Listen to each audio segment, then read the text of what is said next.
E vem conferir a crítica do anime Dr. Stone Science Future Parte 2.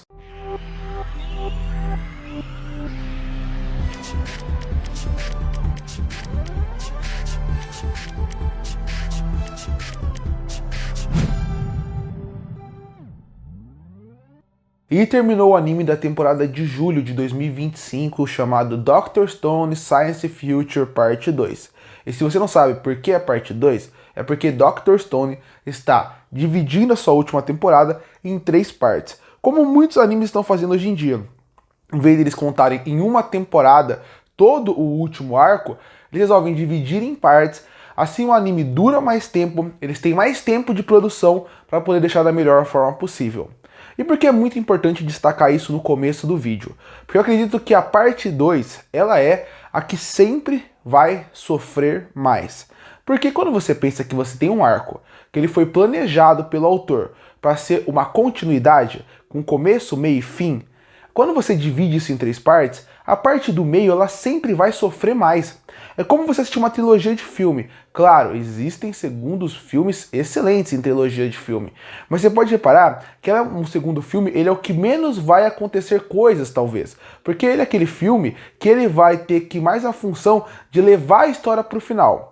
Quando você começa um arco, quando você começa uma trilogia, o primeiro filme ele vai te apresentar o universo, ele vai te apresentar quem são os novos personagens, os antagonistas e para onde o arco vai. Que é o que acontece na primeira temporada de Dr. Stone. Você conhece o novo vilão, que é o Shannon, você conhece qual que é a ideia dele de mundo, você vê que ele é um rival, que ele é praticamente o Seikan, só que numa versão mais velha, com mais experiência, você vê que ele tem mais arma, então você introduz aquele universo, você introduz a América, toda a parte da América, Estados Unidos no caso, você vai apresentando elementos que deixam toda a primeira temporada cheio de componentes para se tornar super interessante. Quando você introduz a terceira temporada de Dr. Stone, que é a próxima, que vai ser a última, você encerra a obra.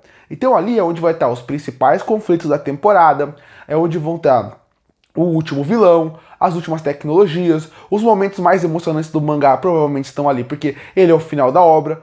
Mas se o começo tem toda a introdução com potencial e o final encerra tudo, o que sobra pro meio? O meio é praticamente uma temporada de transição. Ela é aquela temporada que ele vai levar para o final. Então ele vai desenvolver as ideias que já foram apresentadas na primeira temporada, apresentar poucas ideias e ele vai tentar desenvolver a história. Então por isso que eu acho que quando você pensa narrativamente, a segunda temporada de Dr. Stone, ela tinha um trabalho muito difícil. E por que é bom falar isso também? Porque eu acho que eles fizeram um trabalho excelente.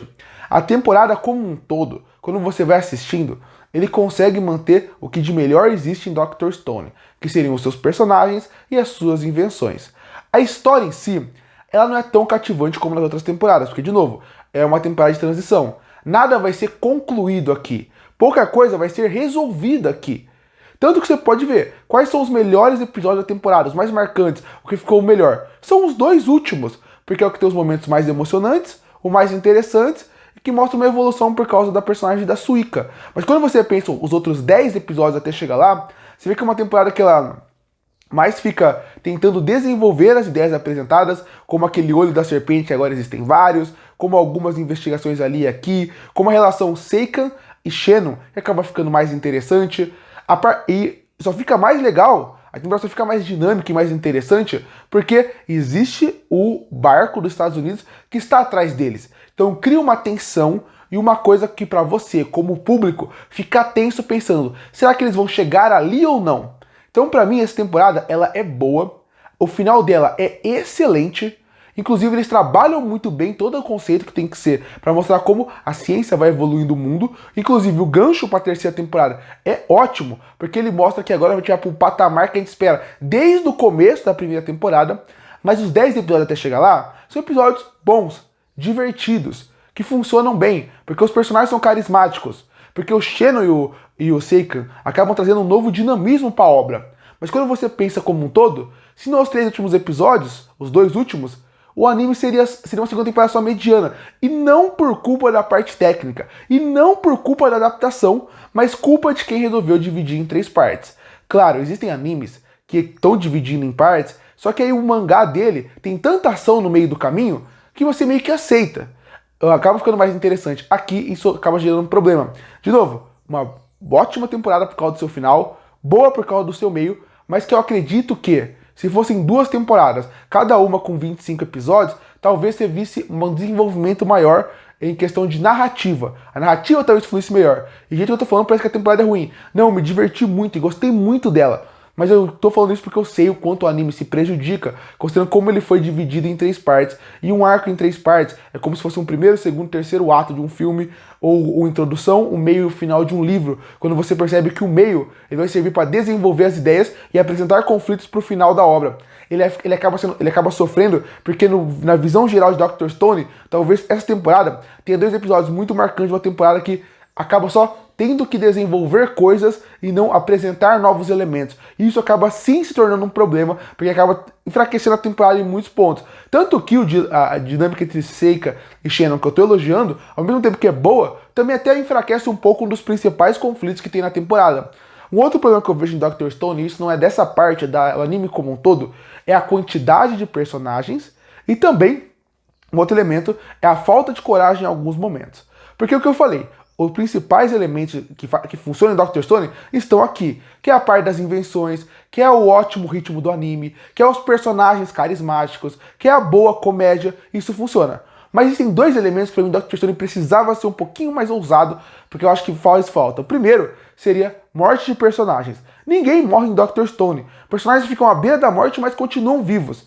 Tem um episódio que a morte seria muito emocionante. A forma como eles conduzem tira completamente o peso da morte. Isso acaba me incomodando porque no começo você pensa, se o Seika morrer, o que a gente faz? Se ele morrer, acabou o anime. Ninguém vai conseguir construir coisas como ele.